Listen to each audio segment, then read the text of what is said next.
نیروگاه برق آبی روغن چون انشاءات نادر عصر 21 اهمیت جهانی داشته یکی از بزرگترین دستاوردهای جمهوری تاجیکستان در دوام 28 سال استقلالیت دولتی به حساب می رود. زیرا در تاریخ دولتداری نوین تاجیکستان صاحب استقلال با عزم و تلاش‌های اساسگذار صلح و وحدت ملی پیشوای ملت پرزیدنت جمهوری تاجیکستان محترم امامعلی رحمان کارهای ساختمانی در نیروگاه برق آبی روغن به دلیل رسیدن به استقلالیت کامل انرژتیکی و مساعدت در رشد اقتصادیات و اجتماعیات کشور آغاز یافت و امروز با سرعت جریان دارد. لازم به تاکید خاص است که با نظرداشت اهمیت نهایت مهم داشتن نیروگاه از اول تا به امروز نظارت صفت کارها زیر توجه دائمی پیشوای ملت و متخصصان ساحه قرار داشته مصالح ساختمانی و کارهای انجام یافته از تشخیص همه‌جانبه گذرانیده می شود.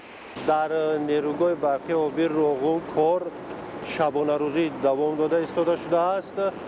محصولات های ساختمانی که به این انشاءات وارد می شود از طرف نظارتچی تحت نظارت گرفته بعد به ساختمان اجازه داده می شود تا که صفت کار و درجه بلند به انجام رسد. این زمان کارگران و متخصصان در تمام قطعه‌های نیروگاه با درک بلند مسئولیت بندی کار بوده تلاش به آن دارند که در بنیاد این کاخ نور سهم ارزنده خود را گذارند.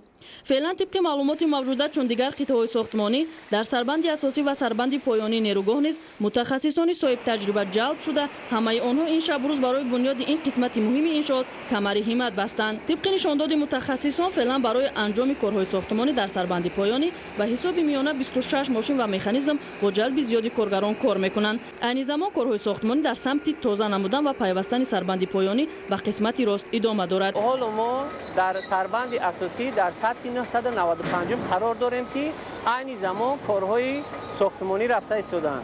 در سربند پایانی باشد قریب 90% کارهای ساختمانی به انجام رسیده ایستاده است. فقط قریب 10% کارها که این هم پیوندکنی قسمت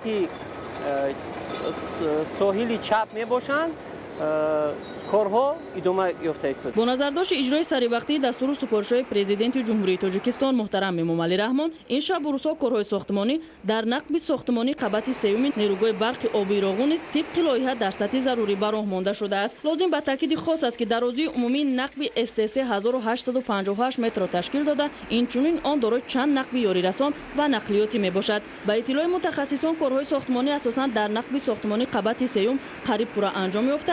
این زمان ساختمانچیان کار در برآمدگاه نقب مذکور که در سطح 946 973 جایگیر بوده بلندیش 26 و درازی درآمدگاه به 100 متر میرسد ادامه داده ایستادند. صورت خوب کارهای ساختمانی را ضمن نواربرداری در نقب ساختمانی رقم 4 نیز مشاهده نمودیم. در اینجا شرکت‌های ساختمانی با جلب زیادی متخصصان از داخل و خارج مملکت طبق نقشه کارهای ساختمانی را انجام داده ایستادند.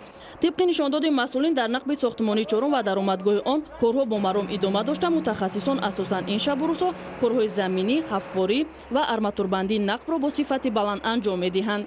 یادآور می‌شویم که اگریگات دوم نیروگاه 9 سپتامبر سال روان در روز استقلالیت دولتی جمهوری تاجیکستان به کار انداخته می‌شود و همین گونه به اقتدار عمومی انرژتیکی مملکت باز قوه بزرگ کاخ نور تاجیکستان ضم خواهد شد. واقعا هم روغن کلید موفقیت‌های بی‌نظیر مردم تاجیکستان خواهد شد زیرا با توجه به هدف‌های استراتژیک دولت که صنعت‌کنانی با سرعت یکی از آنهاست نیروی برق محرک اساسی یا گرداننده مهمترین اقتصادیات و اجتماعیات به حساب می‌رود.